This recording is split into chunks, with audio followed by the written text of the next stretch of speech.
Yo, yo, yo, it's Big Ant, man. We back. Another edition of Urban Politicians TV. Had to come tap in with my boy, man, young Kalo, man. What's going down, man? What's up? So, now, I had came across your page, man, and I seen something I liked, man.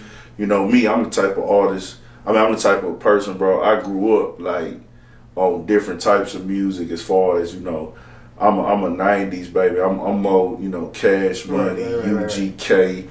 Then caught the end of the era of, 2000, the 99s too, a little bit in the middle of 99s. I'm Hove, Jay-Z, but I do take a liking into what's going on in the new era of music. Right. Like, I like the creativity, I like some of the visuals, I like the imagery on some of it. Some of it, I ain't gonna cap and get on here act like I agree with everything. I will be lying. Right. Some of it I'm like, that's not for me. Right. But I respect the youngins coming up, bro. The 19-year-olds, the 20-year-olds, the 21s, 22s, who kind of more inspired by your Travis Scott, your Uzis, your Young Thugs and Sauce Walkers and things of that nature. I'm into that too. I rock with all that. So I came across your page, man, and switch on them. Caught me. So we'll get into that. Switch on the one that caught me, and we tapped in, hit you for the interview, and now we here, man. Right. So introduce yourself to the people, tell them where you from, all that. Okay, sure. My name is Kalo. I go by Kalo. I'm from Houston, Texas. Really, I'm from Cypress. Yeah. People don't, they don't fuck with Cypress like that. But I still put on for my Cypress people because it's like, it's a whole bunch of, a lot of artists that's from Houston, Texas. You say Houston, Texas, like, oh, your mom, you da. Yeah. But you say from Cypress, everybody's like, damn, like, I don't really know nobody from Cypress. And I'm trying to put a bigger image out there for Cypress and, I ain't gonna say put respect, but more respect on Cypress is like a suburb outside of Houston. Right. Like right there's like we really connected to them. Just like how Travis Scott from Mo City, right. Zero from Mo City, these are areas that's like right outside of Houston. You know what I'm saying? So he repping Cypress. That's his section that's like right outside the city limits, right outside the Beltway. Like you can walk and touch Houston. Right. You know what I'm saying? That's how close. That's why a lot of people from Cypress or Mo City or certain areas, they say, man, I'm from H-Town too, because it's like, we there, really. Right. The culture's still embedded and things like that. So, yeah, man, you from Cypress and things like that. So, was doing music real heavy out here growing up, or what? It wasn't really heavy. Like, Cypress is just now developing into, into its own, I won't say culture, but it's nothing but white people. Yeah. So like it's nothing but white people, and then you got some of us blacks out here, you got some of the Hispanics out here. So it's just now developing into like its own neighborhood. Okay. Going from that.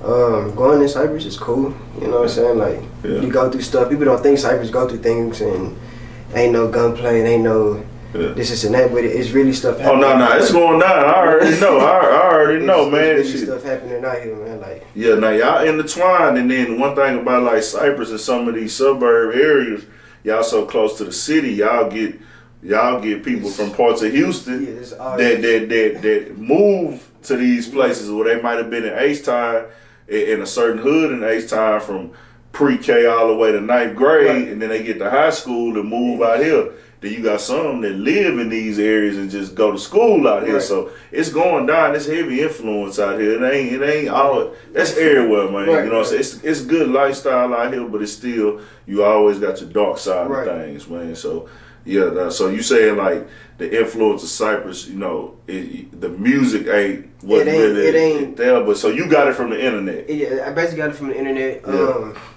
Like I said, Cypress ain't really heavy on the music. We got some few artists out here that's that's trying to put on for Cypress, but it's just it's hard because you go to Houston and it's like I'm from Cypress and everybody just turn you away because like this nigga ain't hard. He don't know talking about. He don't know he doing this. But then you get up on stage and you actually start spitting your shit and they just like, okay, bet I can fuck a buddy. Like he really doing this shit.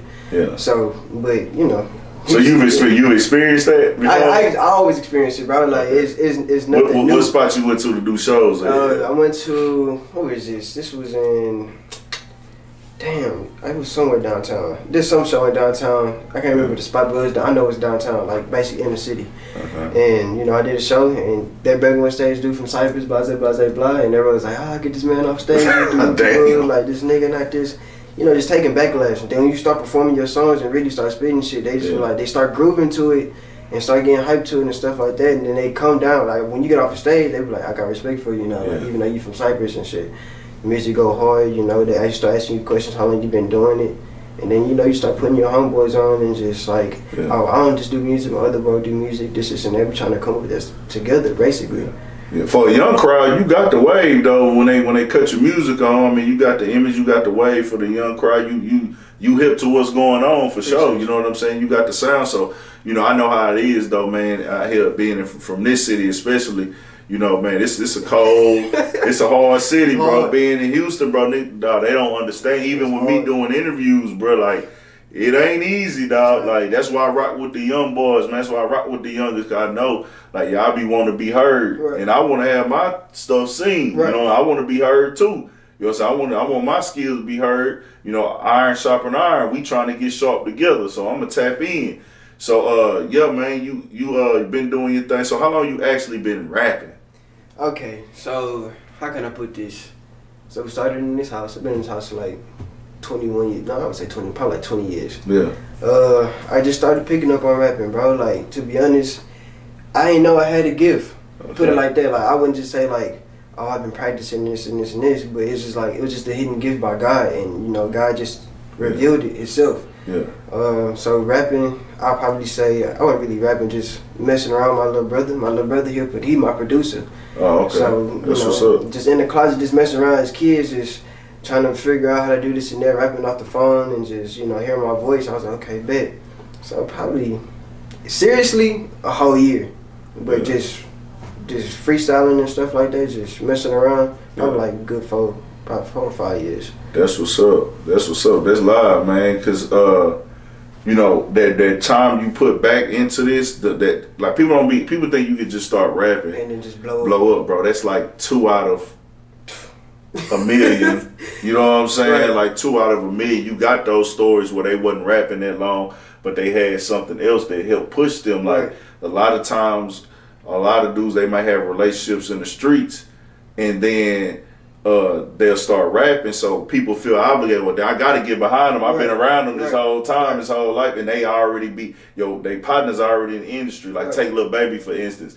As great as an artist as he is, the dude, I like Lil Baby a lot. I jam that nigga, like that nigga hard, bro. Like you can't deny Lil Baby. He great, but like he was able to come into the game and he already had that respect because everybody knew him. Right. And then he actually got better with the craft, and now he great. So it's like that helped him push to where he can move that fast. Cause bro, people don't get to that level that fast like that. Quick like that. But it worked because the back and the name and his talent level was great. You know what I'm saying? And his music is good. Cause you can have all that other stuff I just named, but if your music ain't good, ain't nobody rocking with you.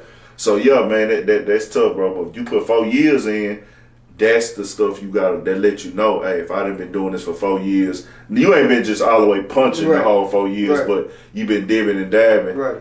That's what show you, okay, you stick with it, man. At the time and you still young, you can get to that next level for sure. That's just the way it worked, man. Like you gotta stick with it and stick with it and stick with it. That's what I tell everybody.